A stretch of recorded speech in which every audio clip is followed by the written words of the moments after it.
దక్షిణ భారతదేశంతో పోల్చుకుంటే ఉత్తర భారత్లో నేరాల రేటు కాస్త ఎక్కువనే గణాంకాలు చెప్తున్నాయి. ముఖ్యంగా బీహారు, ఉత్తరప్రదేశ్ వంటి ప్రాంతాల్లో రౌడీయిజం, గుండాగిరి చలాయిస్తుంటారు గ్యాంగ్స్టర్స్. అక్రమ ఆయుధాలను కలిగి ఉంటారు. గ్యాంగ్స్టర్లు, రౌడీలు, గూండాలు ఇల్లీగల్గా వాటిని కొనుగోలు చేసి అమాయకుల ప్రాణాలు తీస్తున్నారు. దీంతో రాను రాను నేరాల సంఖ్య పెరిగిపోయింది. అయితే యూపీలో యోగి ఆదిత్యనాథ్ సర్కార్ కొలువుదీరిన నాటి నుండి గ్యాంగ్స్టర్లను ఏరి పారేసేందుకు కంకణం కట్టుకుంది.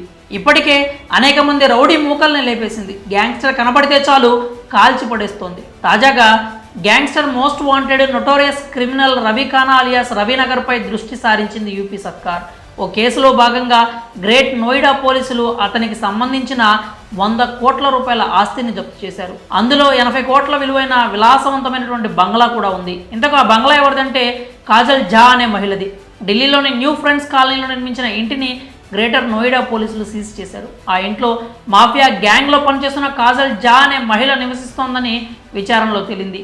ఇంతకు ఈ కాజల్ ఝా ఎవరు, ఆమెకు ఈ భవంతి ఎలా వచ్చిందనే వివరాలు తెలుసుకుందాం.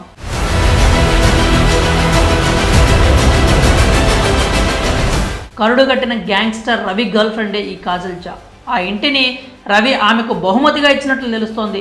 Bar and scrap mafia Ravi Khana ముఠాపై దృష్టి సారించారు పోలీసులు. ఈ క్రమంలో నగరాల్లో నిరంతర దాడులు చేస్తున్నారు. ఈ గ్యాంగ్లో 2 గ్యాంగ్స్టర్ల ఆచూకీ తెలియడంతో చర్యలు మొదలు పెట్టారు.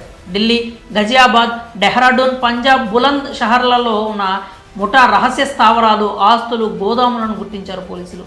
అందులో భాగంగానే సుమారు 100 కోట్ల రూపాయల ఆస్తులను సీజ్ చేయగా అందులో కాజల్ ఝా నివసిస్తున్న భవనం కూడా ఉంది. ఈ భవనాన్ని పోలీసులు సీజ్ చేశారు. కాజల్ ఝా ఉద్యోగం కోసం వెతుకులాడుతున్న క్రమంలో గ్యాంగ్స్టర్ రవితో పరిచయం ఏర్పడింది. చివరకు అతని గ్యాంగ్లో చేరింది.